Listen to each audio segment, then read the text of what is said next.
Assalamualaikum warahmatullahi wabarakatuh. Waalaikumsalam warahmatullahi wabarakatuh. Bismillahirrahmanirrahim. Alhamdulillahi rabbil alamin. Wassalatu wassalamu ala ashrafil anbiya'i wal mursalin, Sayyidina wa maulana Muhammadin wa ala alihi wa ashabihil mujahidin at-tahirin. Amma ba'du, subhanaka la ilma lana illa ma 'allamtana innaka antal alimul hakim. La hawla wa la quwwata illa billahil aliyyil azim. Saudara-saudara kaum muslimin, terutama adik-adik para remaja dan pemuda yang saya cintai. Apabila seseorang akan membangun rumah, tentu saja dia akan mengadakan beberapa pilihan.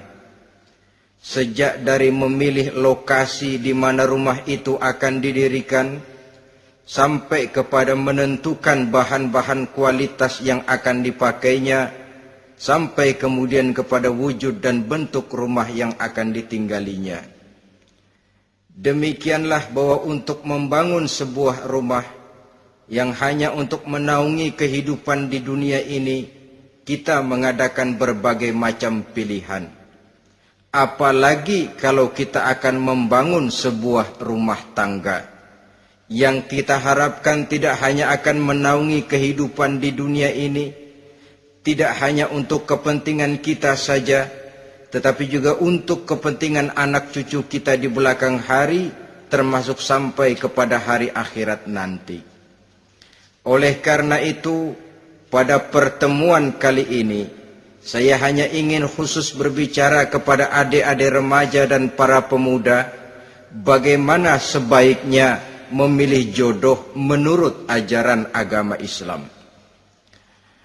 Dalam Al-Quran, Allah Subhanahu wa ta'ala menjelaskan, Zuyyina linnasi hubbus syahawati minan nisa, bahwa manusia apapun jenisnya, asal dia bernama manusia, dihiasi dengan perasaan cinta kepada perempuan. Jadi sejak dahulunya secara fitrah, laki-laki senang kepada perempuan, sebagaimana perempuan pun senang kepada laki-laki. Dihiasi rasa cinta ini dalam kehidupan manusia. Dan oleh karena adanya rasa cinta, berkembanglah segala macam persoalan. Sehingga seorang ahli cinta pernah berkata, cinta adalah 5 huruf yang membuat persoalan tidak akan pernah selesai. 5 huruf yang membuat persoalan tidak akan pernah selesai-selesai. Tetapi dalam kehidupan sehari-hari sering kita saksikan bahwa cinta ini bisa mendorong, memberikan motivasi yang baik, dan cinta ini pun bisa juga memberikan dorongan yang tidak baik. Oleh karenanya, apabila cinta itu ibarat setetes embun yang jatuh di bumi yang subur, akan tumbuhlah di atasnya aneka ragam bunga-bungaan yang harum semerbak, indah, mewangi, sedap dipandang orang, menebarkan rasa aman, damai, sentosa, dan begitu selanjutnya. Tapi jika cinta itu jatuh di hati yang gersang dan tandus, tidak ada yang akan dapat tumbuh di sana selain sirih memanjat batu, kuning daunnya, lemah gagangnya, maka cinta yang semacam itu tidak akan memberikan dorongan positif kepada seseorang di dalam kehidupannya. Maka lebih dahulu kita akan membicarakan cinta dalam artian yang positif ini, untuk nanti sampai kepada perempuan yang bagaimana yang harus kita cintai, atau laki-laki yang bagaimana yang harus dicintai oleh seorang perempuan. Saudara hadirin yang saya hormati, cinta dalam artian yang positif, pertama, dia selalu mendatangkan keindahan. Yang kedua, cinta itu memberikan energi atau semangat untuk berjuang. Dan yang ketiga, cinta itu selalu membawa resiko dalam bentuk pengorbanan. Maka cinta yang positif pertama melahirkan keindahan. Disinilah orang memerlukan filter atau saringan. Sebab keindahan yang didasarkan karena cinta itu merupakan satu keindahan yang relatif saja. Boleh jadi karena indah orang jadi cinta, boleh juga jadi karena cinta segala sesuatu terasa jadi indah. Namun bagaimanapun juga, kalau hati sudah diliputi oleh rasa cinta, segalanya akan terasa menjadi indah. Cinta itu adalah keindahan. Yang kedua, cinta itu energi, melahirkan dorongan dan semangat. Yang lemah bisa menjadi kuat, yang takut bisa menjadi berani, yang jauh jadi terasa dekat. Itu semua karena dorongan cinta. Dan dari energi ini lahirlah yang ketiga, bahwa cinta adalah pengorbanan. Sehingga orang berkata, berani bercinta artinya harus berani berkorban. Takut berkorban, jangan bercinta. Kalau cinta ini kita salurkan kepada nilai-nilai agama umpamanya, yang pertama, cinta mendatangkan keindahan. Kita cinta kepada agama, maka apapun yang diperintahkan oleh agama akan terasa menjadi indah. Solat akan terasa menjadi indah. Puasa terasa menjadi indah. Zakat terasa menjadi indah. Jihad pun akan terasa menjadi indah. Persis kalau kita cinta kepada seorang gadis. Jika kita cinta kepada seorang gadis, apanya saja akan kelihatan menjadi indah. Jalannya terasa indah, lenggang-lenggoknya terasa indah, suaranya merdu padahal cemprengnya bukan main. Seluruhnya akan mendatangkan keindahan karena dasarnya sudah cinta. Cinta membawa kepada keindahan. Yang kedua, cinta itu melahirkan energi. Orang yang cinta kepada agama akan lahir tenaga dan semangatnya melaksanakan ibadah, melaksanakan puasa, melaksanakan zakat, melaksanakan solat, melaksanakan haji, bahkan melaksanakan jihad sekalipun. Cinta selamanya menimbulkan energi dan semangat. Sama saja dengan kita apabila jatuh cinta kepada seorang gadis, walaupun rumahnya jauh, katanya, gunung pun akan kudaki, lautan pun kuseberangi. Untuk apa itu? Untuk menemui apa yang kita cintai. Cinta selamanya melahirkan energi.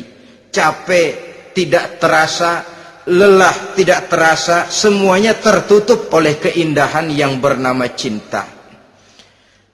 Lalu yang ketiga, cinta membawa pengorbanan. Apabila kita cinta kepada agama, maka pengorbanan terhadap apapun yang diminta oleh agama, baik itu pengorbanan waktu, tenaga, pikiran, harta, bahkan pengorbanan nyawa sekalipun, kita tidak akan berat melaksanakannya karena cinta kita kepada agama yang kita anut ini. Demikian juga cinta kita kepada seorang perempuan akan membuat kita rela berkorban. Apapun yang dia minta, jangankan kita tidak mampu, jangankan kita mampu, kita tidak mampu sekalipun, kita masih berusaha untuk mampu guna memenuhi tuntutan si buah hati belahan jantung. Kadang-kadang malam minggu si doi ngajak nonton. Umpamanya duit tidak ada, gajian belum, kerja enggak. Timbullah inisiatif, entah sepatu kita jual ke tukang loa, entah celana mampir dulu ke tempat lain. Yang penting kita berkorban untuk memenuhi permintaan si buah hati belahan jantung. Ketika itu pengorbanan sudah tidak kita rasakan lagi. Bahkan pengorbanan yang paling pedih sekalipun, dalam gurau, dalam bercanda misalnya, dicubit kita oleh kekasih kita, pedih bukan main, terkelupas kulit, mengalir darah, bukan nangis, nyengir. malah kadang-kadang minta tambah dicubit lagi.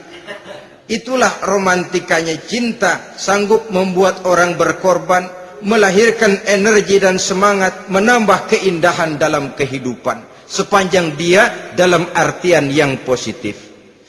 Kalau demikian masalahnya, di dunia yang penuh dengan perbenturan nilai sekarang ini, orang sering salah jalan bagaimana memilih jodoh untuk membangun rumah tangga yang bahagia.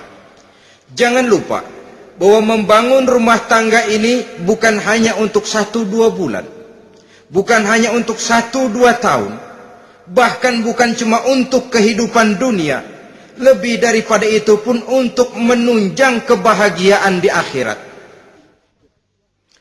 Oleh karenanya, memilih jodoh bukan satu hal yang mudah, bukan satu hal yang bisa dilaksanakan sambil lalu, tetapi memerlukan penelitian, memerlukan pengamatan yang mendalam. Apa petunjuk agama tentang itu? Dengan kata lain, bagaimana seharusnya seseorang memilih jodoh dalam kehidupannya? Ini tentu saja sumbangan moral buat adik-adik remaja dan para pemuda yang lagi kebingungan memilih jodoh, atau barangkali buat bapak-bapak yang kepengen nambah lagi.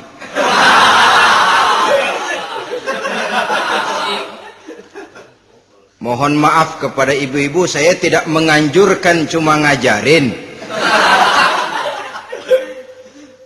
Yang pertama, menurut Nabi, nikahilah perempuan itu karena rupanya, karena hartanya, karena keturunannya, dan karena agamanya. Ada 4 motif utama di sini. Pertama, memilih jodoh, lihatlah rupanya. Lagian siapa yang kepengen dapat jodoh rupanya nggak karu-karuan? Cari rupa yang cantik, indah, dan menawan. Namun jangan lupa, saya katakan di zaman di mana sering terjadi benturan nilai seperti sekarang ini, orang sulit untuk mendapatkan keaslian. Di mana teknologi sudah sedemikian canggih, di mana ilmu kedokteran sudah sedemikian maju, maka berbagai macam rupa bisa dibentuk dengan apa yang dinamakan operasi plastik misalnya.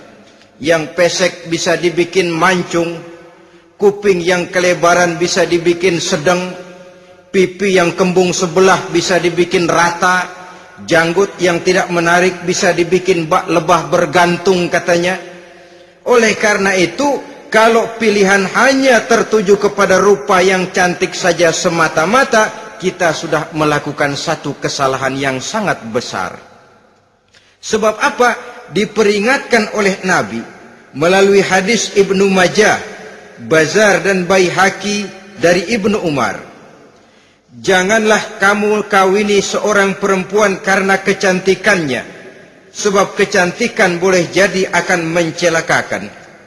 Jangan juga kamu kawini perempuan karena hartanya, sebab kekayaan biasanya akan mendatangkan kesombongan. Tetapi kawinilah karena agama dan akhlaknya, karena itulah yang akan membawa kepada kebahagiaan. Saudara-saudara kaum muslimin, terutama adik-adik remaja dan para pemuda, dikala usia puber, apalagi mata baru terbuka, awal balik namanya, remaja sering kehilangan filter. Pokoknya asal ngelihat rupa yang sudah lemot, denok, geboy, pikiran pun hanyut, malam terkenang, siang terbayang, tidur tak nyenyak, makan tak enak katanya, selalu terbayang wajah si doi. Dikala itu orang kehilangan pertimbangan bahwa rupa yang cantik kadang-kadang sering menipu. Diriwayatkan oleh Imam Ibnu Abbas, satu hari ketika sedang kumpul dengan para sahabat, lewatlah orang dengan potongan potongan orang kaya. Kelihatan kan, orang kaya sama orang miskin jalannya aja lain kan. Jalannya saja, jangan gaya hidupnya, jalannya saja lain. Lewat dia, Rasul bertanya kepada seorang sahabat, menurut pendapatmu bagaimana orang yang lewat itu? Kata sahabat, oh, yang lewat ini ya Rasul, kalau dia meminang perempuan pasti diterima. Kalau dia menolong orang pasti berhasil. Kalau dia ngomong pasti didengerin. Kenapa? Orang kaya. Orang kaya ya Rasul. Kalau dia minang, perempuan mana yang kagak bisa menerima kalau dipinang oleh orang kaya? Biar mukanya udah belipet kayak dompet tanggung bulan.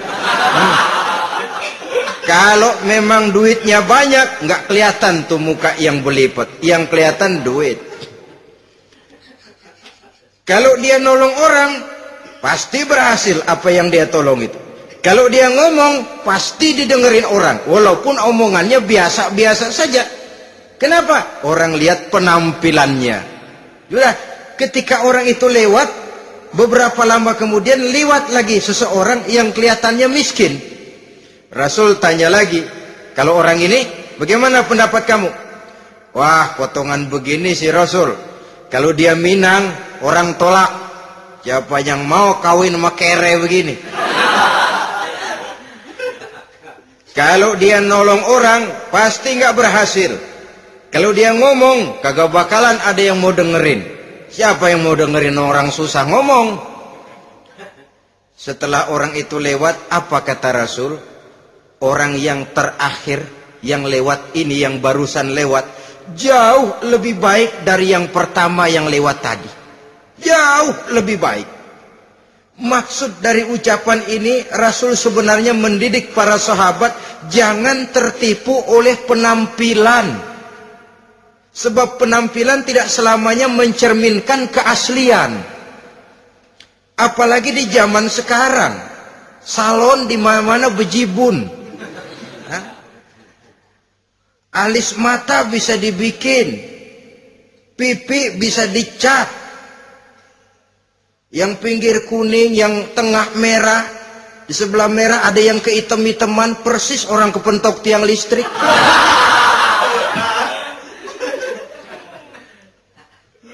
Kecantikan yang artifisial, kecantikan yang bukan alami. Karena itu silakan saja cari yang cantik, tapi jangan terpaku sampai di situ.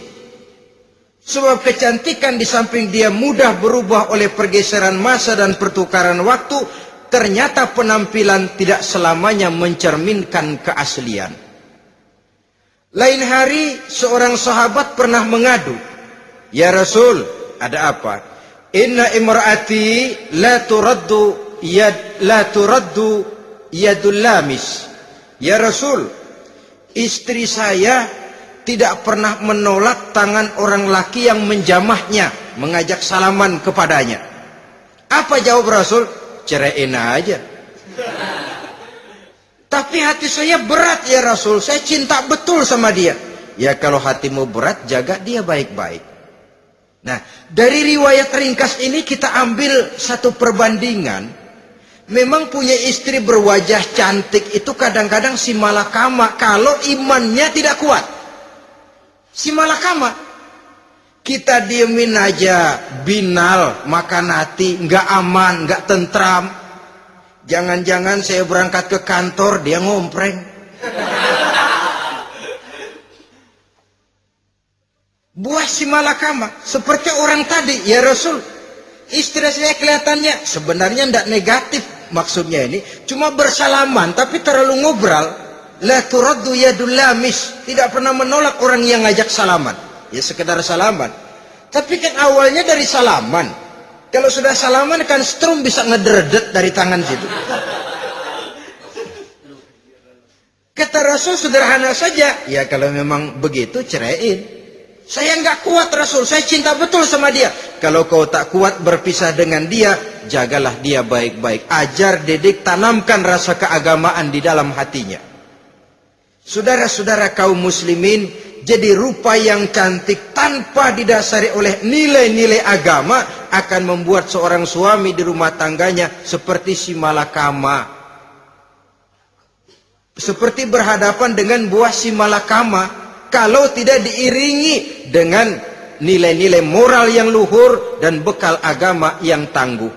akan pergi jauh dari rumah rasanya tidak aman, sedangkan di rumah saja siapa yang akan mencari nafkah? Dan begitu selanjutnya. Orang tadi jelas berhadapan dengan buah si malakama. Didiamkan, makan hati. Sebab, maaf, kalau seorang suami sudah tidak punya rasa cemburu terhadap istrinya, itu kan yang disebut dayus. Dan dayus itu, jangankan masuk surga, bau surga saja dia tidak dapat. Tapi cemburu dalam artian bukan cemburu buta, cemburu dalam artian yang wajar. Dia cemburu, akan dikerasi takut kalau istrinya minta cerai, sedangkan dia cintanya sudah kadung medok bener. Si malakama jadinya. Nah, ini juga satu riwayat yang memberikan gambaran kepada kita. Pilihan, silakan cari rupa yang cantik saja. Cari yang cantik. Tapi kalau itu dijadikan motif utama tanpa dasar-dasar agama, saya khawatir nanti rumah tangga kita akan berhadapan dengan buah si malakama. Jadi adik-adik remaja, usaha, ikhtiar, cari yang cantik, yang kira-kira nggak membosenin, supaya kita betah tinggal di rumah, supaya kita merasa ada tempat berbagi rasa, ada tempat kita bernaung. Sebab kalau nyari bini sebini-bininya mah, ya jodoh di tangan Tuhan, kagak usah nyari juga ntar datang diri umpamanya. Iya, kalau yang datang peot. Orang harus berusaha walaupun pada akhirnya jodoh toh memang ditentukan Allah. Kan 3 hal yang kita tidak bisa menentukan itu katanya. Maut, rezeki, jodoh. Itu yang masuk mysterious problem. Problem yang misterius. Maut, misterius. Kapan kita mati, kita sendiri tidak tahu. Tahun depan, 50 tahun lagi, 100 tahun lagi, tidak pernah seorang pun diberitahu. Tapi yang pasti dia bakal datang. Kapan dan di mananya, kita tidak tahu. Bisa di rumah, bisa di masjid, ya alhamdulillah. Bisa di majelis taklim, syukur. Bisa di medan perang membela agama, bagus. Pasti dia akan datang. Maut, mysterious problem. Sesuatu yang kita tidak tahu kapan datangnya. Rezeki, gitu juga. Sehingga orang sering bilang, rezeki katanya kayak bayangan. Kita uber-uber, dia lari. Kita diam, dia mah diam. Setengah mati kita uber-uber. Emang ukuran segitu? Segitu aja. Begitu kita nggak ngapa-ngapain, datang yang bawain rezeki. Namanya rezeki itu mysterious problem.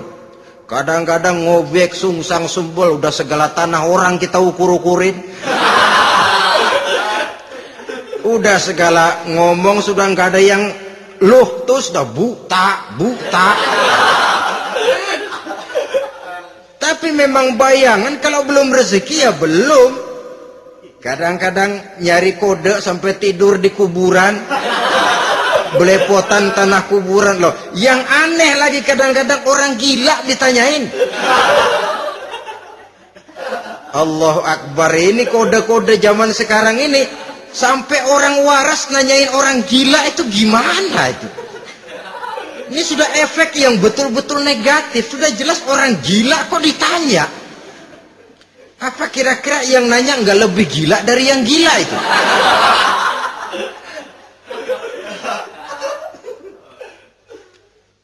Saudara-saudara kaum muslimin, terutama adik-adik remaja dan para pemuda, jadi silakan saja cari rupa yang cantik, karena dia akan jadi tautan hati, buah hati belahan jantung, tempat kita berbagi rasa, tempat kita pulang dan tinggal di rumah tangga kita.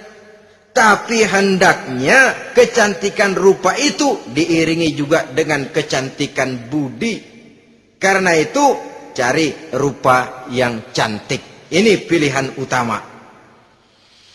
Yang kedua, kata Nabi, harta, cari yang kaya. Tetapi jangan lupa, jangan dijadikan pilihan utama. Karena kekayaan sering mendatangkan kesombongan.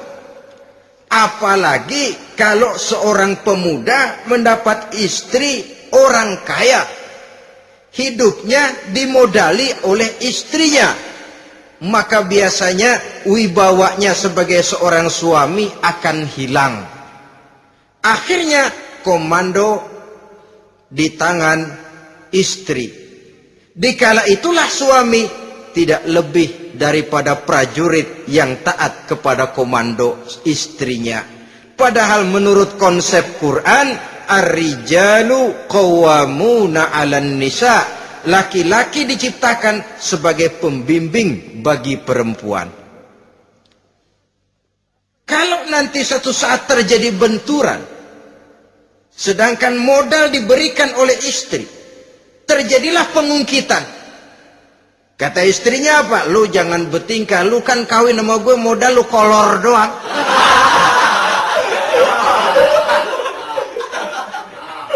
Kalau sekarang bertingkah, silahkan keluar rumah. Bawa seperti engkau datang dulu. Jangan bawa apa-apa. Pergilah seperti engkau datang dulu kemari. Hilanglah wibawa seorang suami. Suami kalau udah digentak sama istri begitu, ngelempuruk kayak ayam sampar. Di mana lagi letak wibawanya? Harta sering mendatangkan kesombongan.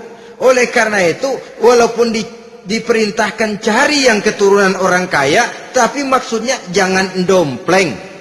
Sebab kepribadian seorang suami akan ditentukan oleh sifatnya sendiri. Keberadaannya ditentukan oleh karya dan perbuatannya sendiri. Itulah yang akan menampilkan kepribadian dia dalam kehidupan di masyarakat ini.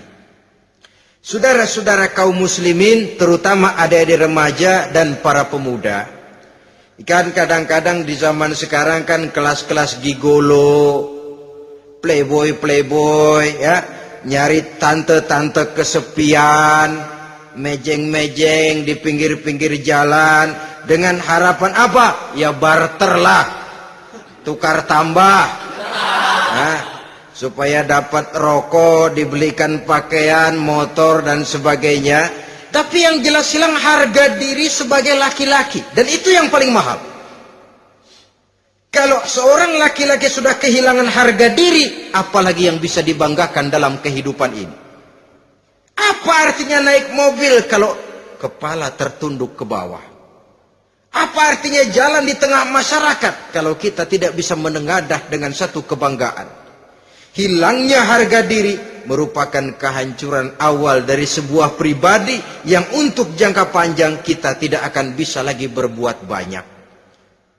Tanpa harta orang memang sulit untuk bahagia, tapi harta semata-mata bukan merupakan jaminan bahwa orang lantas akan bahagia. Saya barangkali harus berkata, banyak orang miskin yang kaya, tapi tidak sedikit orang kaya yang miskin. Saya ulangi ini, banyak orang miskin yang kaya, tetapi tidak sedikit orang kaya yang miskin. Nah, bagaimana pengertiannya? Orang miskin yang kaya, materinya sederhana, peralatan rumah tangganya sederhana, tapi hatinya kaya. Oleh karena hatinya kaya, jiwanya lapang. Sebaliknya, orang kaya yang miskin, di tengah kelimpahan materi yang berlimpah, segalanya serba ada, hatinya yang miskin. Kelimpahan materi tidak akan sanggup mengobati kemiskinan hatinya. Sehingga di tengah kehidupan yang serba ada, dia masih merasa kurang, maka dia tidak pernah cukup. Di tengah kemilauan dan gemerlapan serta glamornya rumah mewah, dia merasa hidup di tengah gurun pasir yang gersang dan tandus. Karena itu, biarlah miskin harta tapi kaya budi, daripada kaya harta tapi miskin budi. Lebih utama lagi, kaya harta, kaya budi. Itu idealnya. Dasar pilihan ketiga